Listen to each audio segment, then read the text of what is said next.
The Blind Warrior and the Princess of Magic. The Blind Warrior, Obinna. Once upon a time, in the lush rolling hills of Alaoma, there lived a man named Obinna. He was a warrior unlike any other, strong as a lion, with muscles that rippled like the great river Niger. But Obinna carried a heavy burden. He was blind. From birth, the world had been a sea of darkness to him. Yet, Obinna was not discouraged, for he believed the gods had gifted him extraordinary strength to make up for his blindness. Obinna was the pride of his village. When danger came to Alaoma, it was Obinna who stood firm. He could sense the faintest vibrations in the earth and hear whispers carried by the wind. He fought with the precision of an eagle, his blindness never hindering him. His name meant Father's Heart, and truly, he was the heartbeat of his people. One day, after defeating a wild leopard that had been terrorizing the village, Obinna sat alone under an iroko tree, his face turned towards the sun. Though he could not see, he could feel the warmth of the light, yet there was a cold emptiness in his heart. Obinna had never known love. Who would love a man who could not see their face or admire their beauty? As he sat there, the village elder Nandi approached. "Obinna," Nandi said, his voice deep and wise. "The gods have plans for you. Your strength is not just for this village. There is a destiny waiting for you, beyond the hills of Alaoma." Obinna frowned. "What destiny, Nandi? I am just a blind man." Nandi chuckled softly. "Even the blind can see with their hearts. Soon your heart will guide you to what your eyes cannot." And with that, Nandi walked away, leaving Obinna more puzzled than ever. The magical princess, Adaze. In a distant kingdom, far beyond the rivers and hills, lived a princess named Adaze. She was famed throughout the lands, not only for her breathtaking beauty, but also for her magical powers. Adaze could command the rain to fall during droughts and summon sunlight to chase away storms. Her voice could calm raging rivers, and her touch could heal the sick. It was said that the gods had kissed her at birth, blessing her with powers that the kingdom of Umanechi desperately needed. Adaze's beauty was the talk of the land. Her skin was smooth and radiant as the finest gold, her eyes sparkled like the evening stars, and her laughter was like music from the heavens. Men from far and wide sought her hand in marriage. Chiefs, warriors, and even kings offered her gifts, ivory, gold, and treasures beyond imagination. Yet, Adaze had turned them all away. "You cannot bribe my heart," she would say. "I will marry only for love." But there was another reason Adaze hesitated. Her magical powers were a gift, but they were also a burden. She knew that many sought her hand not for who she was, but for the power she possessed. Even her father, King Enoze, urged her to marry to secure alliances and strengthen the kingdom. One evening, Adaze stood on the balcony of her palace, gazing at the moonlit plains of Umanechi. She whispered a quiet prayer to the gods. "Send me someone who will love me for me, not for my powers." Little did she know, her prayer had been heard. A chance meeting. Fate began to weave its threads when Obinna, restless and seeking meaning, decided to leave his village and explore the world beyond. Guided by his heightened senses and a deep yearning in his heart, he traveled through forests, crossed rivers, and climbed hills. One fateful evening, as the sun dipped below the horizon, Obinna arrived at the bustling market of Umanechi. The market was alive with the sounds of drumming, the laughter of children, and the chatter of merchants selling their wares. Though he could not see, Obinna felt the vibrancy of the place and smiled. But as he moved through the market, something unusual happened. He felt a strange warmth, a presence that stirred something deep within him. It was Adaze, who had disguised herself as a commoner to walk among her people. She often did this, longing to experience life outside the palace walls. Obinna paused, sensing her presence. "Who is there?" he asked, his voice steady. Adaze, intrigued by the tall, muscular man with a blindfold over his eyes, approached him.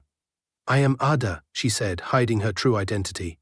"You are not from here, are you?" "No," Obinna replied. "I am from Alaoma. I do not know what I seek. Perhaps I will know when I find it." Adaze smiled, though he could not see it. Sometimes what we seek is closer than we think. There was something about Obinna that fascinated Adaze. Unlike the many men who had pursued her, he seemed different. unconcerned with appearances, unaffected by her beauty. They talked for hours, and for the first time, Adesi felt truly seen, even by someone who could not see. The king's warning. When Adesi returned to the palace, her father noticed the light in her eyes. "Who did you meet today?" King Anozi asked suspiciously. "No one important, father," Adesi replied, though her thoughts lingered on Obinna. King Anozi frowned. "You must be careful, Adais. The people of this land depend on you. You cannot let your heart lead you astray." But Adia's heart was already beginning to stir. She could not forget the blind warrior from the market. Meanwhile, in the village, Obinna could not shake the feeling that he had met someone extraordinary. Though he knew nothing of Adiese's true identity, he felt a pull to stay in Umanechi. The growing connection. Days turned into weeks, and Obinna remained in Umanechi. Though he had no clear purpose for staying, his heart told him there was something, or someone, worth discovering in this bustling kingdom. Meanwhile, Adeye found reasons to return to the market, each time disguising herself as Ada. The two met often under the baobab tree near the market square, talking about everything and nothing. Obinna told Ada about his life in Alaoma, his strength and his blindness. "People think blindness is a curse," he said one day. "But I see the world in ways others cannot. I hear the laughter of children and know joy. I feel the wind and know freedom." Adeas listened intently, marveling at his perspective. "You are wiser than most men who can see," she said, her voice soft. "And you, Ada," Obinna said, tilting his head, "you are not like others. There is a kindness in your voice, a grace in your words. I do not need eyes to know that you are special." Adeas's cheeks flushed, and she quickly looked away, though he could not see her. "Perhaps," she said, hiding the truth of who she was. But deep down, Adeasi feared what would happen if Obinna discovered her true identity. Would he still see her for who she was, or would he see her as the powerful princess everyone else sought? The rival appears. As word of the strange blind warrior spread throughout Umanichi, it eventually reached Ezudo, the kingdom's most powerful and arrogant noble.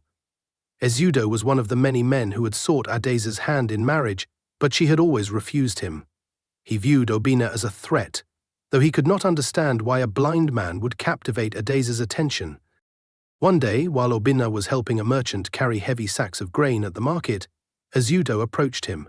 "So, you are the famous blind warrior," Ezudo sneered, his voice dripping with disdain. "Tell me, how does a man without sight find his way in a land he does not belong to?" Obinna straightened, his face calm. "The gods guide me," he replied simply.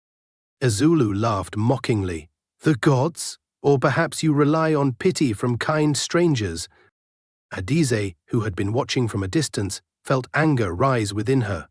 Before she could intervene, Obinna spoke again. "A man who mocks others reveals more about his own heart than theirs. Perhaps it is you who should seek guidance from the gods." The crowd murmured, impressed by Obinna's composure. Izudu's face darkened with anger.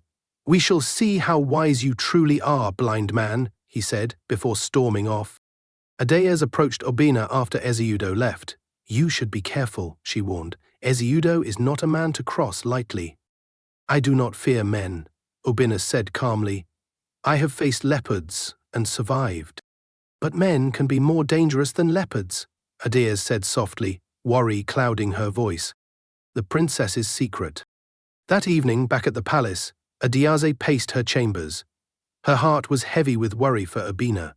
She had seen how Azude's pride burned with hatred. But she also felt something else. A warmth, a flutter in her chest whenever she thought of Obinna.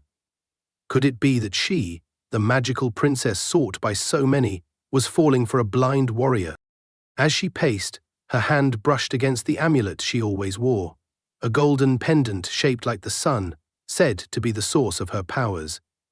Adeyes had always relied on her magic to solve problems, but now she wondered if her heart was leading her into a battle that even her powers could not protect her from. In her moment of doubt, Adiese's nursemaid, Mama Ugo, entered the room. Mama Ugo had cared for Adiese since birth and knew her better than anyone. "Child," she said, her voice warm but firm. "What troubles you?" Adeus hesitated before confessing. "Mama, I've met someone. He is unlike anyone I've ever known. But he does not know who I truly am." Mama Ugo smiled knowingly. "The gods often work in mysterious ways, my dear, but love built on lies cannot stand. If you care for this man, you must let him see the real you, not just the princess, but the woman beneath the crown."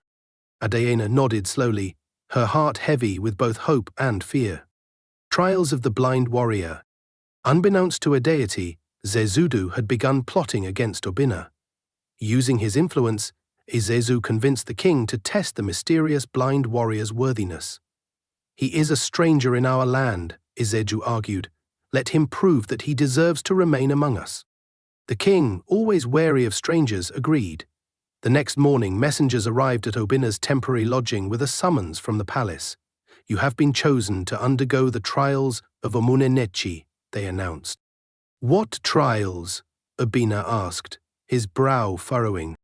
"They are tests of strength, courage, and wisdom," one messenger replied. "Only those deemed worthy may remain in the kingdom." Though he sensed the hand of mischief behind this challenge, Obinna agreed without hesitation.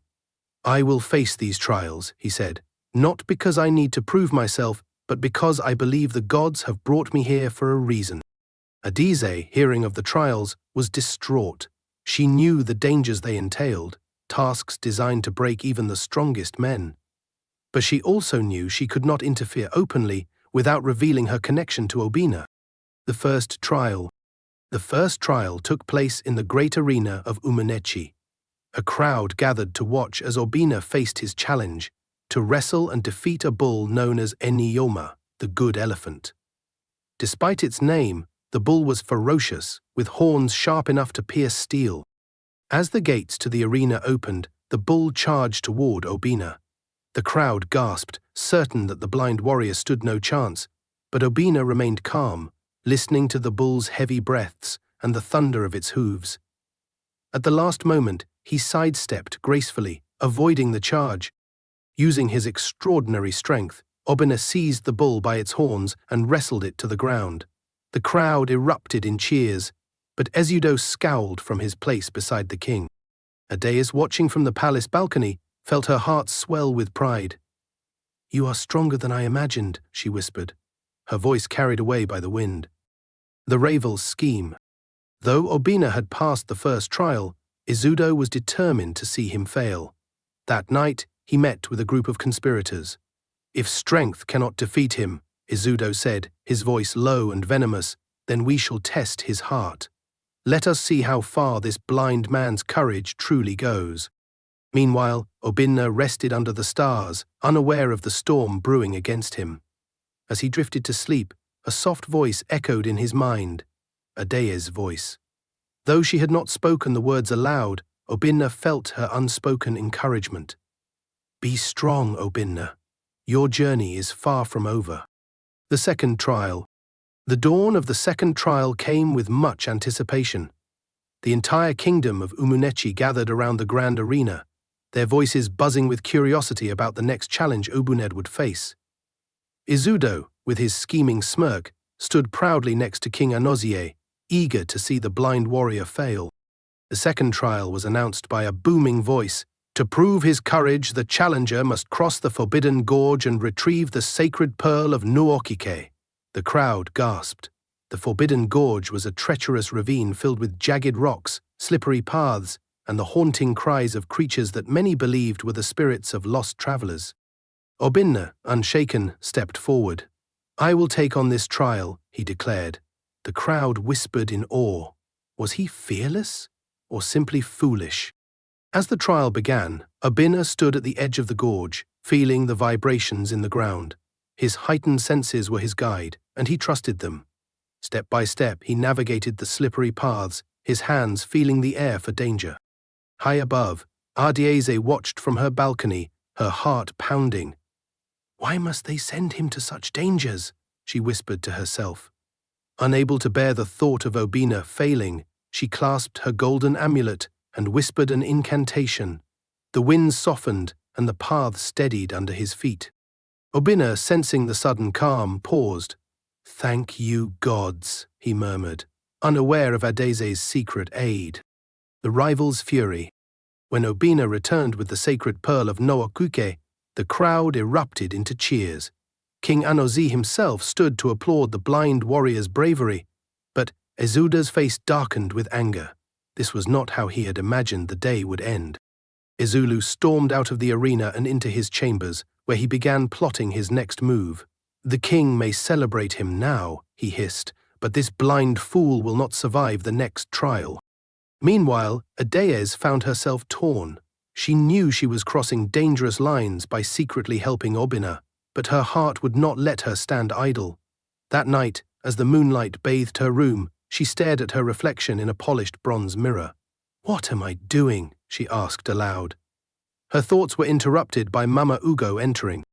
"You care for him, don't you?" Mama Ugo asked knowingly. Adese sighed. "More than I should." Mama Ugo placed a comforting hand on her shoulder. "The heart often knows what the mind cannot understand. But remember, child, true love cannot be hidden forever." The third trial, Wisdom of the Spirits. The third trial was announced the next day. Obinna was to venture into the forest of spirits and seek the answer to a riddle posed by the ancient guardians. Many who had entered the forest never returned, their minds lost in the labyrinth of illusions created by the spirits. Obinna approached the forest with caution. The air was thick with mystery, and faint whispers floated around him, growing louder with each step. "Who dares enter our domain?" a voice boomed, shaking the very ground. "I am Obinna of Alaoma," he replied boldly. "I seek the answer to your riddle." The spirits chuckled. "Very well, blind warrior. Here is your riddle. I have no eyes but see, no legs but move, no lungs but breathe. What am I?" Obinna sat on the ground, his mind racing.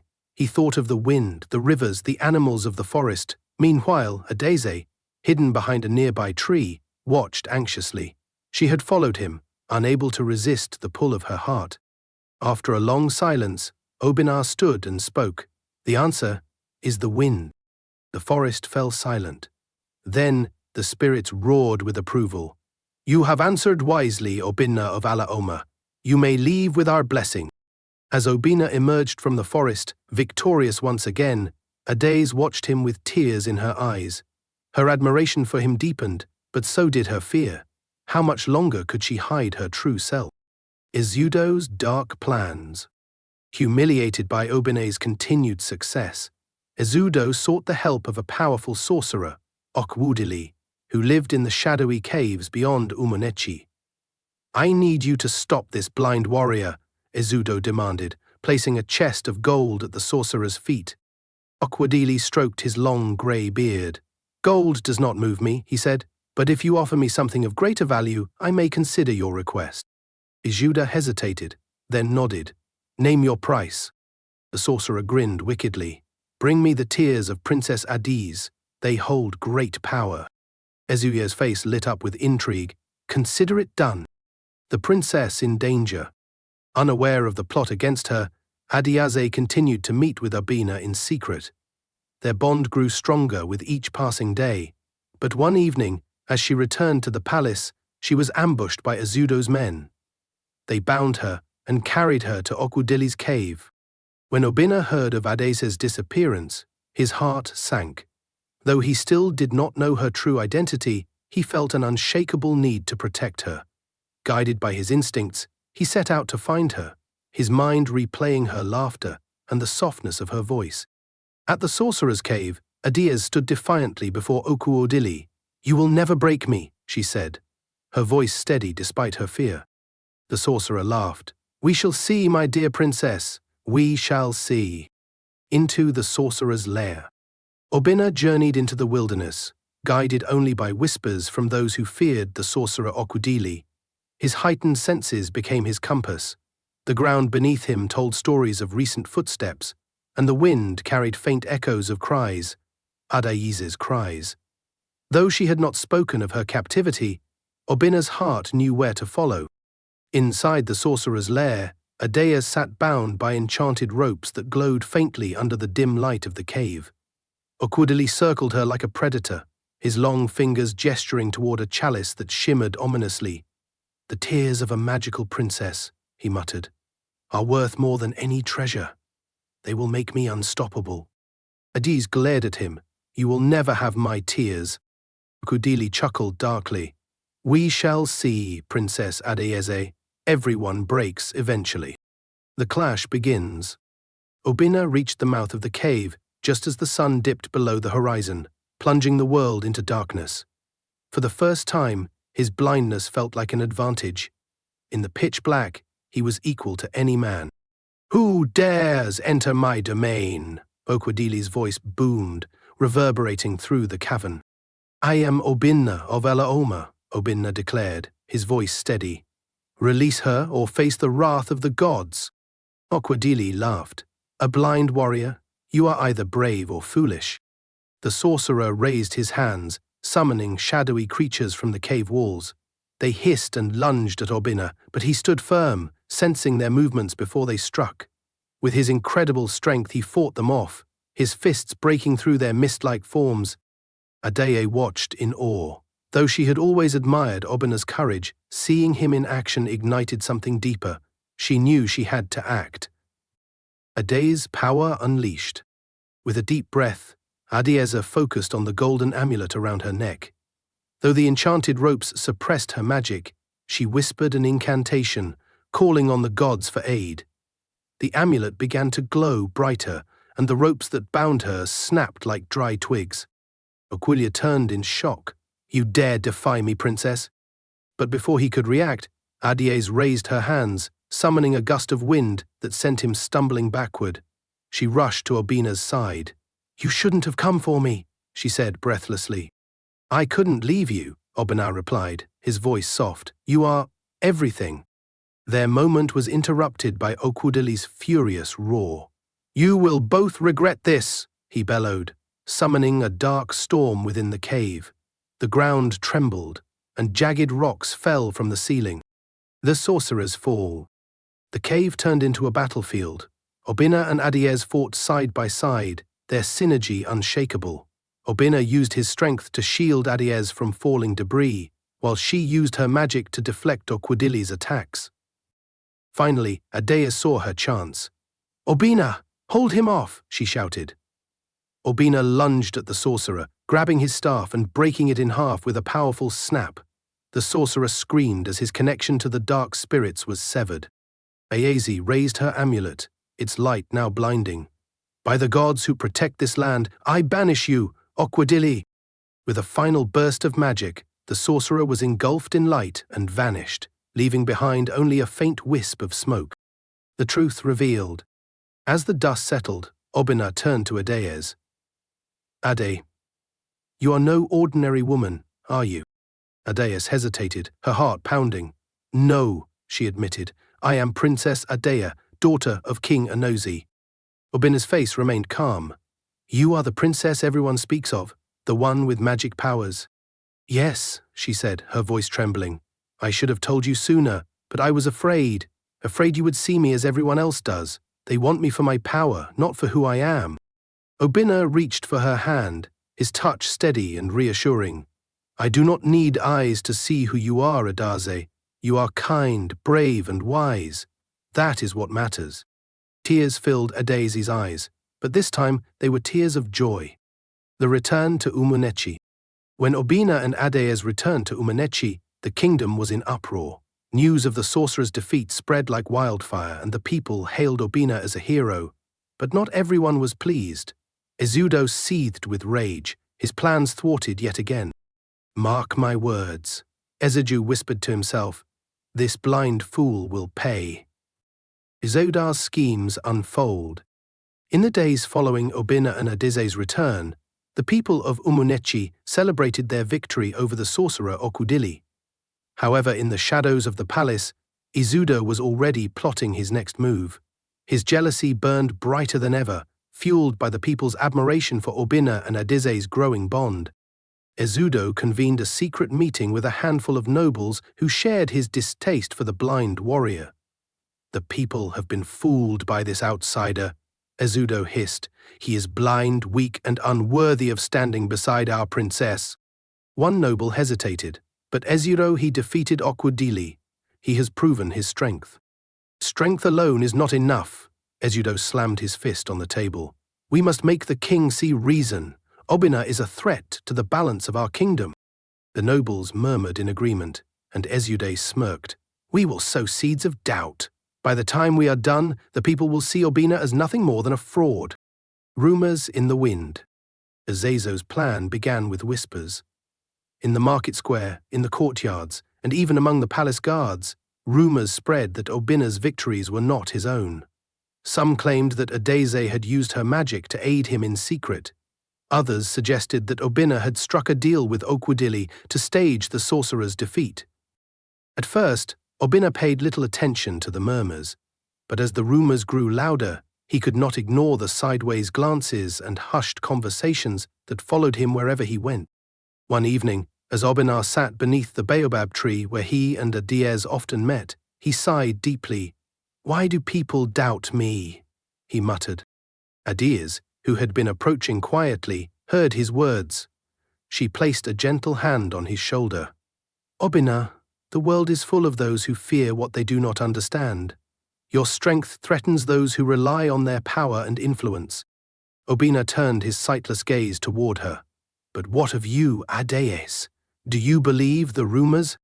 Adeze knelt before him, her voice firm. "I know your heart, Obinna. That is enough for me." Confrontation in the court. Ezeu's campaign reached its peak when he confronted Obinna in the royal court during a gathering of the kingdom's leaders. "Your Majesty," Ezeu began, bowing before King Enozi, "I must speak of a grave concern."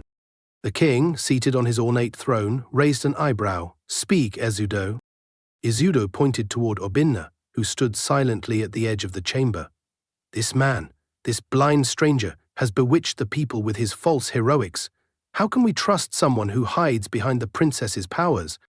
The room erupted into murmurs. Obinna stepped forward, his calm demeanor masking the storm brewing within him. "I hide behind no one," he said. "I have faced every challenge with my own strength." Ezudo sneered. "Then prove it. Face me in a duel. Let the people see who the real warrior is." The room fell silent. King Enozi studied Obinna, his expression unreadable. "What say you, Obinna?" Obinna nodded. "I accept." The duel. The duel was set for the next day in the grand arena. The entire kingdom gathered to witness the battle between the blind warrior and the arrogant noble. Ezudo, armed with a gleaming spear, stood confidently in the center of the arena. Obinna, unarmed, entered with his head held high. As the signal to begin was given, Ezudo lunged forward, his spear aimed directly at Obinna's chest. But Obinna sidestepped with grace, using his heightened senses to anticipate Ezudo's every move.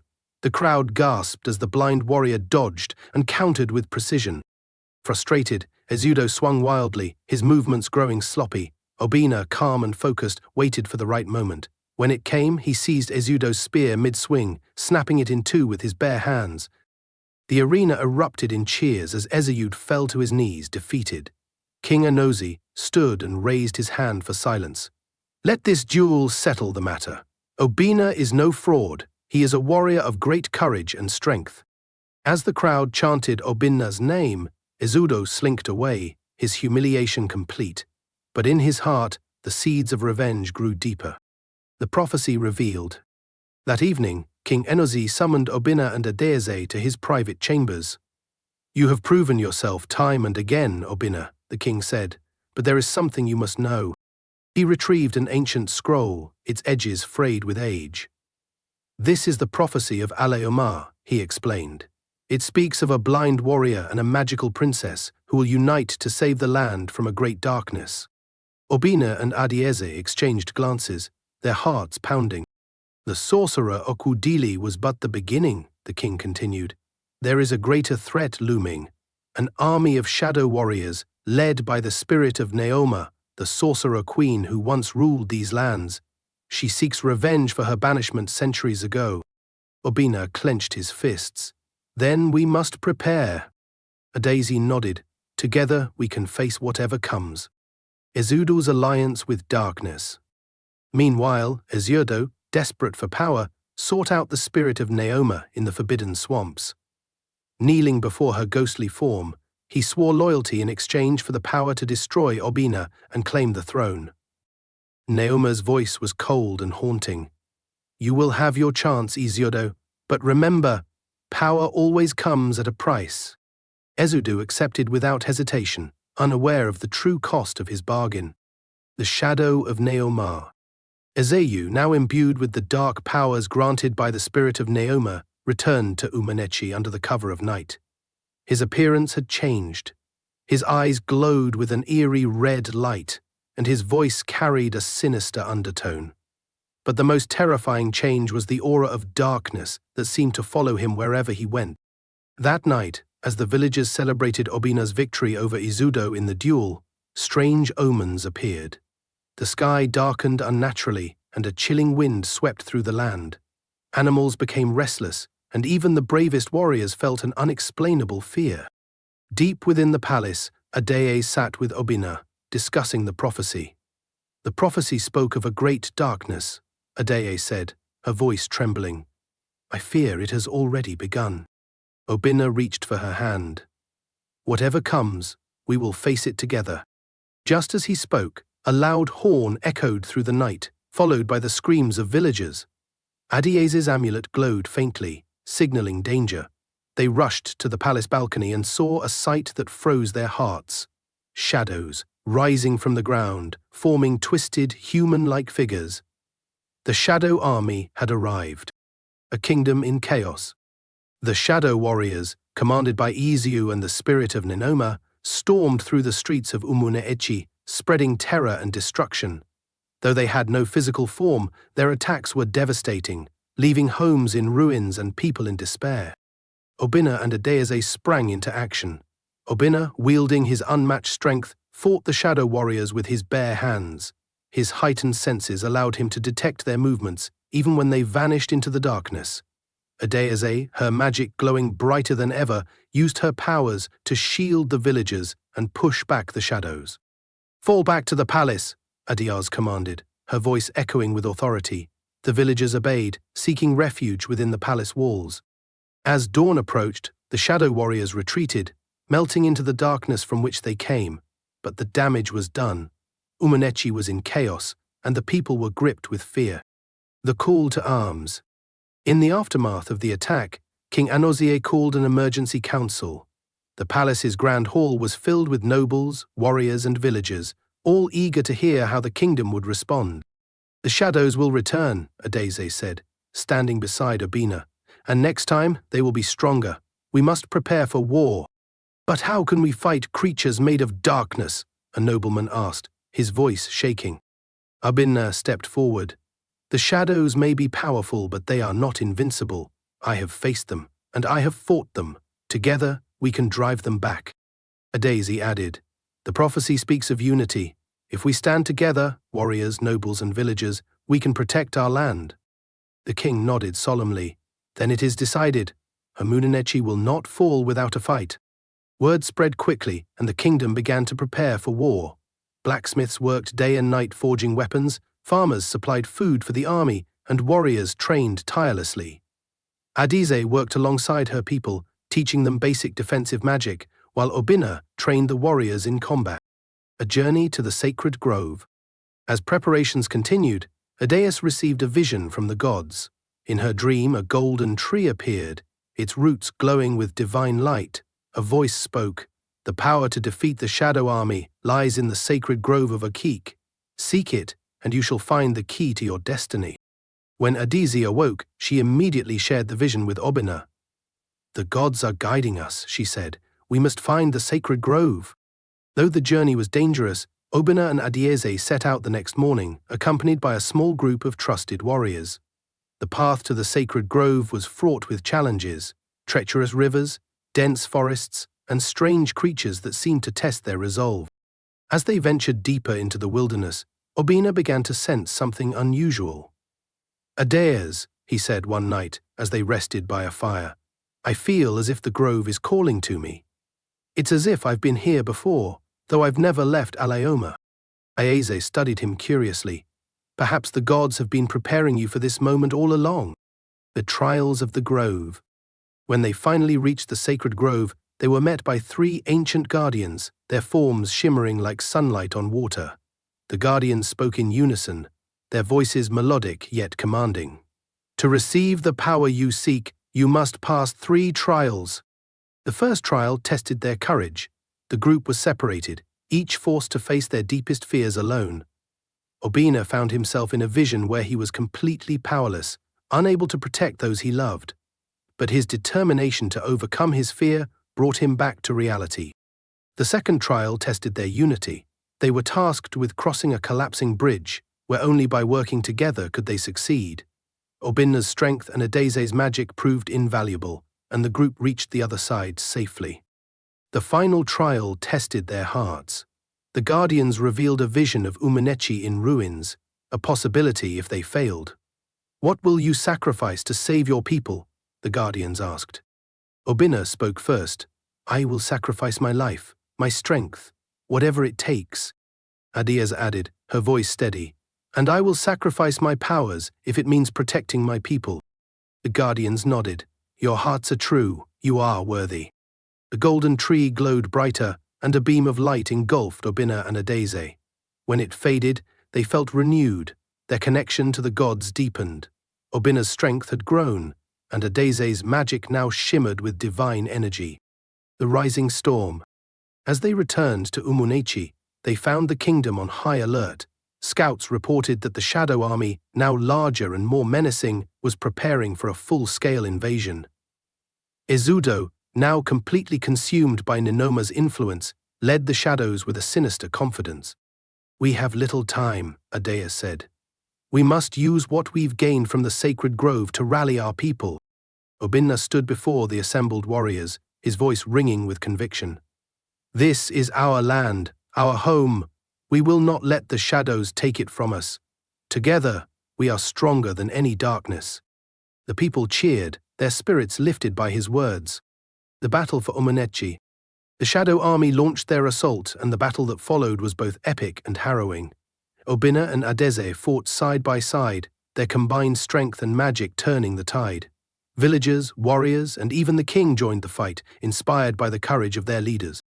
Izeya, now a shadow of the man he once was, confronted Obinna in the heart of the battle. Their duel was fierce, a clash of raw strength and dark magic. With Adeze's help, Obinna finally defeated Izeya, breaking Naoma's hold over him. As dawn broke, the Shadow Army dissipated, their connection to Ninoma severed. The kingdom had won, but not without losses. The people mourned their fallen, yet they stood united, stronger than ever. A new dawn. With peace restored, Obinna and Adeze faced new challenges, including rebuilding the kingdom and navigating the complexities of their growing love. Obinna's blindness was revealed to be tied to a greater destiny, one that hinted at more adventures to come. Their story became a legend, passed down through generations as a tale of love, courage, and unity. And though their chapter in history seemed to end, the seeds of their legacy promised that their journey would never truly be over. Rebuilding the kingdom. The battle against the Shadow Army had left Umanechi in ruins. Homes were destroyed, fields were scorched, and the people, though victorious, carried the weight of grief for the lives lost. Obinna and Adeze took it upon themselves to lead the efforts to rebuild the kingdom. Obinna organized the warriors and villagers into teams. With his incredible strength, he lifted fallen beams, cleared rubble, and encouraged others to persevere. "The same spirit that won the battle will rebuild this land," he said, his voice steady and uplifting. Adeze, using her magic, sped up the healing process. She revitalized the land, causing crops to sprout again and water to flow where it had been tainted. She also visited the injured, her touch easing their pain. King Anozi, watching his daughter and Obinna, felt a swell of pride. "You are not just leaders," he said to them. "You are the heart of Umanechi." A new threat rises. As the kingdom began to recover, whispers of a new danger reached the palace. Travelers spoke of strange occurrences in the neighboring lands of Agulu, a dark fog that swallowed entire villages and creatures that roamed with glowing eyes. Many believed it to be remnants of Ninoma's power. One day, a messenger from Agulu arrived at the palace, his face pale with fear. "My lords and ladies," he said, bowing low, "our lands are cursed. We beg for Umanechi's aid." Obinna turned to Adieze. "This is not over. Neoma's shadow lingers." Adieze nodded. "We must go to Agulu. If this darkness spreads, it will consume everything." Though the people of Umanechi urged them to stay and focus on their own kingdom, Obinna and Adieze knew their responsibility extended beyond their borders. Together they prepared for the journey, knowing it would test them in ways they had never faced before. The journey to Agulu. The journey to Agulu was treacherous. Obinna and Adieze were accompanied by a small group of trusted warriors, including Obinna's loyal friend Chijioke and Adieze's handmaiden, Inkem. The group faced dangerous terrain, with thick forests and rocky hills that seemed alive with unseen eyes. One night, as they camped near a river, a strange mist began to roll in. Obinna sat upright, his senses alert. "Something is coming," he said. Out of the mist emerged ghostly figures with glowing eyes. They moved silently, their forms shifting like smoke. Adieze raised her hands, her amulet glowing, and sent a wave of light toward the creatures. They screeched and dissolved into the mist. "They are scouts," Adieze said grimly. "The real threat is ahead." The curse of Agulu. When they reached Agulu, the sight was heartbreaking. Villages lay abandoned, and the land was shrouded in an unnatural fog. The few survivors they encountered spoke of a great shadow that devoured all in its path. In the center of the largest village, they found an ancient shrine, desecrated with dark symbols. Adieze knelt before it, her fingers tracing the markings. "This is Neoma's magic," she said, "but someone is wielding it." Obinna clenched his fists. "Then we must find them and stop this once and for all." The group set out to investigate the source of the curse. Along the way, they encountered more shadow creatures, each more powerful than the last. Obinna's strength and Adieze's magic kept the group safe, but the toll on them both was evident. The Keeper of Shadows. In the heart of Agulu's cursed lands, they discovered a hidden fortress cloaked in darkness. Inside, they faced the Keeper of Shadows, a powerful sorcerer who had been a loyal servant of Neoma. The Keeper had taken up her mantle, determined to finish what she had started. The battle against the Keeper was fierce. He wielded shadows like weapons, sending waves of darkness that threatened to overwhelm them. Obinna fought bravely, his fists breaking through the swirling shadows, while Adieze used her light to counter the Keeper's attacks. The sorcerer laughed. "You may have defeated Neoma, but her power lives on through me." Adieze stepped forward, her amulet glowing brighter than ever. "The power of light will always conquer darkness," she declared. With a final surge of magic, she banished the Keeper and cleansed the land of his curse. The return to Umanechi. As they returned to Umanechi, the people of Agulu thanked them with gifts and blessings. The land began to heal, and the dark fog dissipated, revealing the beauty that had been hidden beneath. When they reached Umanechi, they were greeted with cheers and songs of praise. But while the people celebrated, Obinna felt a deep weariness. The battles had taken a toll on him, and he began to wonder how much longer he could carry the burden. Adieze noticed his unease. "You are strong, Obinna," she said, "but even the strongest need rest." Obinna nodded. "Perhaps you are right, but there is still much to do." A test of love. Though peace had returned to Umanechi, challenges arose within the palace. Some nobles, emboldened by Izudo's previous rebellion, began to question Obinna's place by Adieze's side. "He is a warrior, not a king," they argued. King Anyozi called a council to address the concerns. "Obinna has proven himself time and again," the king said, "but the people must accept him fully if he is to rule alongside my daughter." Adieze stood before the council, her voice unwavering. "Obinna is more than worthy. He has the heart of a king." But the council demanded a test, a final challenge to prove Obinna's worthiness. Though weary, Obinna accepted, determined to silence all doubt. The final challenge. The test was grueling, combining physical trials, mental puzzles, and leadership tasks. Obinna faced each challenge with unwavering resolve, drawing on his experiences and the support of Adieze. By the end of the test, he had not only proven his strength, but also his wisdom and compassion. The council, humbled by his performance, declared him worthy. King Anozie announced that Obinna would marry Adaeze, uniting their destinies and securing the future of Umanechi. The Wedding of Light. The wedding of Obinna and Adaeze was the grandest event Umanechi had ever seen. People from far and wide came to witness the union of the blind warrior and the magical princess. The celebration lasted for days, filled with music, dance, and feasting. As they exchanged vows, the gods blessed their union with a radiant light that filled the skies. It was a sign that their love was destined to bring peace and prosperity to the land. A new beginning. Though their story seemed to end with their wedding, Obinna and Adaeze knew their journey was far from over. New challenges would arise, and their love would continue to be tested. But together they were unstoppable, a symbol of courage, unity, and hope for generations to come. And so their tale became legend, passed down through the ages, ensuring that their legacy would never fade. The legacy of Obinna and Adaeze. Years passed, and Umanechi flourished under the rule of Obinna and Adaeze. Their love became the foundation of a golden era, a time of peace, prosperity, and unity. Together, they rebuilt not only the physical kingdom, but also the hearts of their people, teaching them that courage, compassion, and faith could overcome even the darkest shadows. Obinna's blindness, once seen as a limitation, became a symbol of strength and resilience. He was revered as Obinna the Visionary, a leader who guided his people not with his eyes but with his heart. He often said, "True vision comes from understanding, not from sight." Adaeze, now known as the Light of Umanechi, used her magic not for personal gain, but to heal, protect, and inspire. She established schools where the knowledge of magic, wisdom, and unity was shared, ensuring that future generations would carry their legacy forward. Their union brought an enduring peace to Umanechi and its neighboring lands.